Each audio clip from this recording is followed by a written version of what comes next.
Bismillahirrahmanirrahim. Assalamualaikum warahmatullahi wabarakatuh. Baik, kali ini di sini saya akan mempresentasikan terkait kromatografi gas yang disusun oleh saya sendiri, Widiati, dengan NIM 190401511.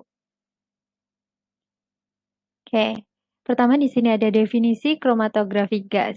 Kromatografi gas ialah jenis kromatografi yang umum digunakan dalam analisis kimia. Biasanya digunakan dalam pemisahan dan digunakan dalam analisis senyawa yang dapat menguap pada suhu percobaan dan tidak terurai sebelum suhu 40 derajat Celcius dengan menggunakan gas sebagai fase gerak tanpa mengalami dekomposisi. Baik, di sini dapat kita lihat, di sini ada alat dari kromatografi gas sendiri. Selanjutnya, di sini ada kelebihan dan kekurangan dari kromatografi gas. Pertama, di sini ada kelebihannya. Kelebihannya itu yang pertama ada lebih efisien, kemudian resolusinya lebih tinggi, proses analisisnya lebih cepat, hanya membutuhkan beberapa menit saja, kemudian menggunakan sampel dengan jumlah yang kecil. Lalu yang keempat itu ada handal dan relatif sederhana dalam penggunaannya. Yang kelima, tidak mahal. Kekurangannya, adapun kekurangan dalam kromatografi gas ini yang pertama adalah dia lebih terbatas hanya untuk sampel yang mudah menguap saja. Dan yang kedua itu tidak sesuai untuk sampel yang termolabil. Yang ketiga sulit untuk preparasi sampel dalam jumlah yang besar. Selanjutnya di sini ada jenis kromatografi gas. Ya, jadi jenis kromatografi gas itu ada dua. Yang pertama itu kromatografi gas cair atau biasa disebut dengan KGC. KGC menggunakan fase diam berupa cairan dan mekanisme sorpinya adalah partisi. KGC mulai dikembangkan pada tahun 1952 dan mulai digunakan oleh pakar kimia organik. KGC digunakan untuk senyawa yang volatil atau mudah menguap. Yang kedua di sini ada kromatografi gas padat atau biasa disebut dengan KGP. KGP menggunakan fase diam berupa padatan dan mekanisme sorpinya adalah adsorpsi permukaan. Mohon maaf, di sini ada salah penulisan, seharusnya KGP bukan KGC. Ya, selanjutnya di sini ada prinsip kerja dari kromatografi gas. Diawali dengan cuplikan diinjeksikan ke dalam injektor, kemudian diuapkan hingga cuplikan berubah menjadi uap ataupun gas. Cuplikan yang berbentuk gas dibawa oleh gas pembawa dengan laju alir yang konstan masuk dalam kolom pemisah. Komponen sampel akan terpisah pada saat melewati kolom karena adanya perbedaan daya adsorpsi fase diam terhadap komponen sampel. Komponen yang sudah terpisah akan dibagikan oleh fase gerak untuk bergerak ke sepanjang kolom pita-pita.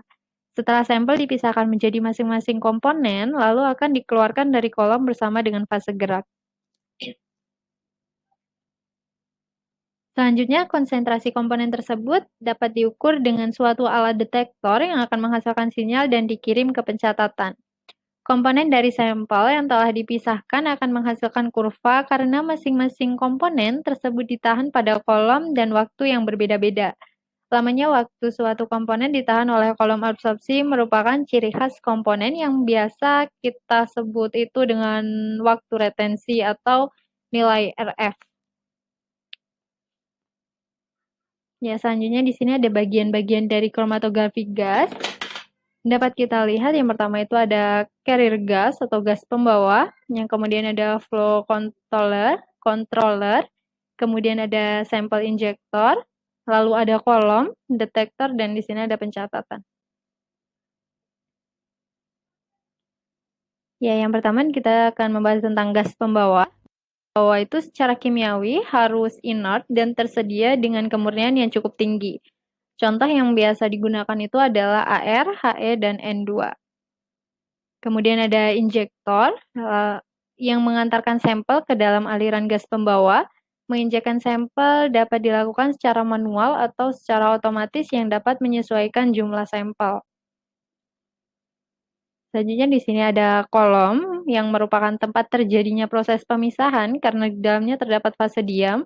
Oleh karena itu, kolom merupakan komponen sentral pada GC atau gas kromatografi. Ada 3 jenis kolom pada GC, yaitu kolom kemas, kemudian kolom kapiler, dan yang terakhir itu ada kolom preparatif. Ya, selanjutnya di sini ada detektor yang merupakan pendeteksi komponen yang telah dipisahkan dari kolom secara terus-menerus dengan cepat dan akurat, serta menunjukkan dan dapat mengukur banyaknya komponen yang terpisah dalam gas pembawa. Suhu detektor harus panas agar cuplikan tak mengembun. Adapun jenis-jenis dari detektor, yang pertama itu ada penghantar panas atau thermal conductivity detector atau TCD. Yang kedua itu ada hydrogen flame.